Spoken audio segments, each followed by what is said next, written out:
আমার মনে হয় যে শুধু নিজের ক্রিকেট নিয়ে ভেবেছে তা না, বাংলাদেশ টিমের ভবিষ্যৎ নিয়ে ভেবেছে এবং এগুলো নিয়েও আলাপ হয়েছে যে 2026-এ আমাদের যে বিশ্বকাপ আছে সেখানে কারা খেলবে, কি খেলতে পারে এবং তাদের কখন থেকে এক্সপোজার দেওয়া শুরু করা উচিত সেসব নিয়েও আলোচনা হয়েছে, সিলেক্টরদের সাথে আলোচনা হয়েছে। আহ, আহ, আমি শুরু থেকেই জানতাম যে ওর ইচ্ছা ছিল সাউথ আফ্রিকার সাথে খেলে টেস্টে রিটায়ারমেন্টে যাবার একটা ইচ্ছা বেশ কিছুদিন আগের থেকেই কিছুটা আলাপ হয়েছিল। তো আমার মনে হয় এগুলি এগুলি একেবারে হঠাৎ করে হচ্ছে তা না, বেশ কিছুদিন ধরেও এসব চিন্তাভাবনা করছে।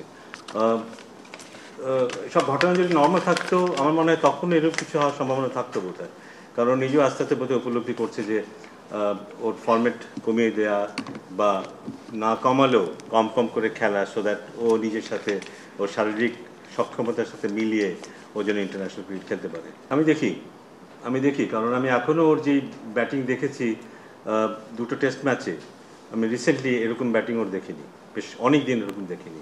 হি লুক ভেরি অর্গানাইজড ব্যাটিংয়ে, এবং যেই বলিং এগেনস্টে এবং যেই সিচুয়েশনে ওর এই ব্যাটিংটা দেখেছি সেটা আমাকে অনেক আশাবাদী করে যে আমরা হয়তো সামনেও হয়তো বা ওকে বিভিন্ন ফ্র্যাঞ্চাইজিতে ক্রিকেট খেলতে দেখবো এবং সেখানে আমার ধারণা ভালো ব্যাটিং করবে। এখন আমরা যখন আজকে ওর ইন্টারভিউটা দেখছিলাম, ওর গলার ভাষাটা, গলার শটটা যদি আপনি একটু খেয়াল করে দেখেন, he still look very firm. আমি জানি ওর মনের মধ্যে অনেক কিছু যাচ্ছে, but he still sounded very firm. ওর কন্ট্রিবিউশন বাংলাদেশ ক্রিকেটে কী এটা আমরা সবাই জানি, কিন্তু অনেকে হয়তো সামনাসামনি স্বীকার করি না, অনেকে হয়তো অনেকভাবে এই জিনিসটা ব্যাখ্যা করি, কিন্তু ডিপ ইনসাইড বোধহয় আমরা সবাই জানি সাকিব আল হাসানের কী কন্ট্রিবিউশন আছে বাংলাদেশ ক্রিকেটে। একটা সময় হয়তো আমরা ভাবতামই যে না থাকলে কী হবে, বাট এটা এটা অ্যাকচুয়ালি হয় না। একটা সময় আসবেই যখন একজন চলে যাবে, তার জায়গায় the game will still go on. তো আমাদের ক্ষেত্রে সেটাই হবে। আমি আশা করছি যে সাকিব চলে গেল আমরা ভালো ক্রিকেটই খেলবো।